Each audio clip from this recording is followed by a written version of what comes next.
Que bom que estamos aqui juntos. Eu farei uma apresentação sobre a lição de hoje. Antes de começar, eu só queria pedir, que não repare muito a tela, porque tive que dar um jeito para gravar. O Google Meet não permite salvar algumas gravações, mas o importante é que o conteúdo seja aqui exposto para que nós possamos aí refletir juntos, né?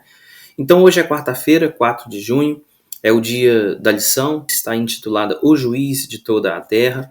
O texto basilar está no capítulo 18, nos versos 1 a 32 de Gênesis. Então vamos explorar juntos esse episódio, significativo que precede a destruição de Sodoma e Gomorra. Então, o versículo 1 menciona que Deus aparece a Abraão nos carvalhais de Mamre. Antes do juízo de Sodoma, como eu mencionei, o Senhor ali se manifesta pessoalmente a Abraão. Deus estabelece uma relação de amizade, uma relação de transparência com Abraão, renova a promessa que ele tinha feito sobre o filho que o casal teria e que por meio desse filho viria também o Messias. Entretanto, Deus realiza algo inesperado, revela a Abraão que planeja averiguar as cidades perversas daquela planície naquele momento. A lição menciona, e a Bíblia mais do que nunca menciona, que Deus certamente não fará coisa alguma sem antes revelar o seu segredo aos seus servos, aos seus profetas, Amós 3:7. Deus não precisa dar explicações, mas ele opta por compartilhar seus propósitos.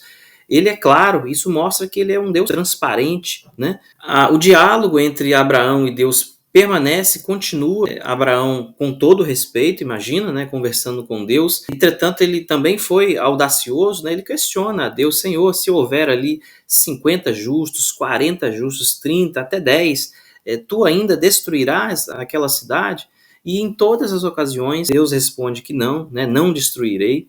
E existe aqui alguns aspectos fundamentais que podemos aprender. A transparência divina, o juiz do universo, que é Deus, permite que a criatura avalie seus padrões, Isso é algo surreal, extraordinário. Então, Deus é misericordioso, é justo, Então, em razão de alguns justos, provavelmente ele estaria pronto para salvar aquela cidade.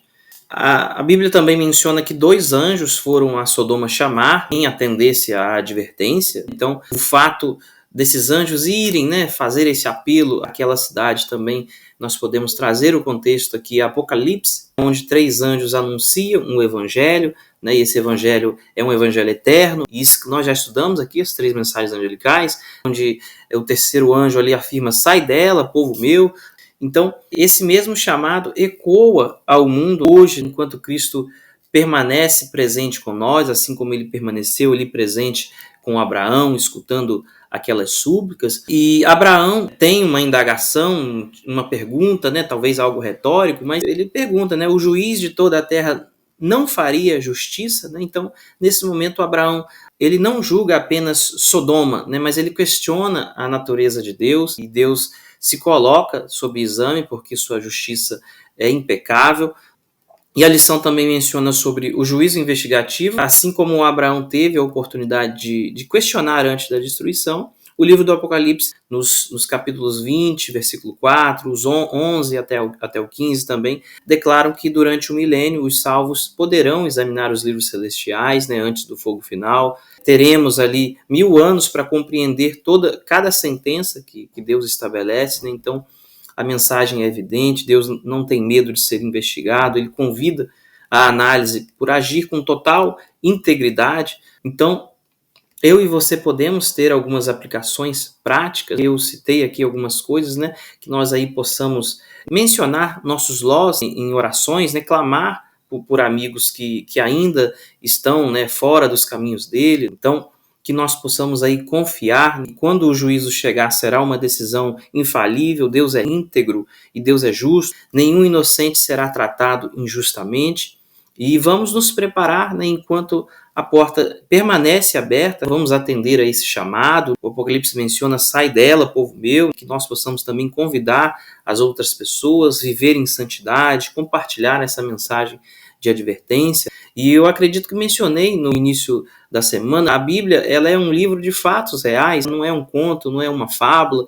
Então, se esses relatos são históricos, nós vemos um pai que age na vida das pessoas de carne, como nós vemos o exemplo de Abraão, nós já vimos o exemplo de Davi, de Salmos. Então, Deus cumpre as suas promessas, ele disciplina com justiça, salva com graça, e isso gera fé, uma fé robusta, não é ilusão. Quando a gente lê, quando a gente examina, nós aprendemos alguns padrões divinos que Deus fez no passado, fica esclarecido para nós, e como ele reage ao pecado, né, à fé, à injustiça, à intercessão. Então as histórias, elas viram manuais de orientação prática, então não são contos morais vagos.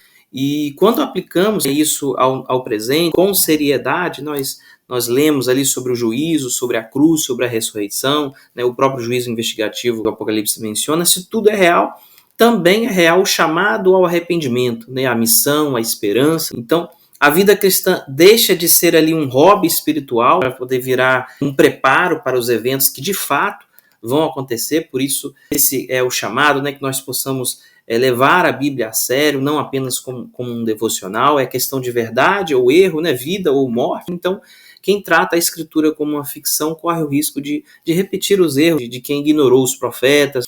Entretanto, quem lê a Bíblia com história vira, ou melhor, tem a sua direção correta, né? Uma direção segura, porque nos desafios encontra confiança para viver no amanhã. Então, o mesmo Deus que conversou com Abraão está disposto a ouvir as nossas indagações e preces, que possamos entregar a Ele todas as nossas incertezas, os nossos entes queridos, toda a nossa família. Então, é que possamos guardar essa convicção no coração. O juiz de toda a terra é justo, e que essa verdade fortaleça a nossa fé, nos motive a proclamar o Evangelho, né, enquanto ainda há tempo, porque nós sabemos que um dia a porta da graça vai se fechar. Então, que Deus nos abençoe, fiquem com Deus. Esse é o meu pedido, meu desejo, minha oração. Amém.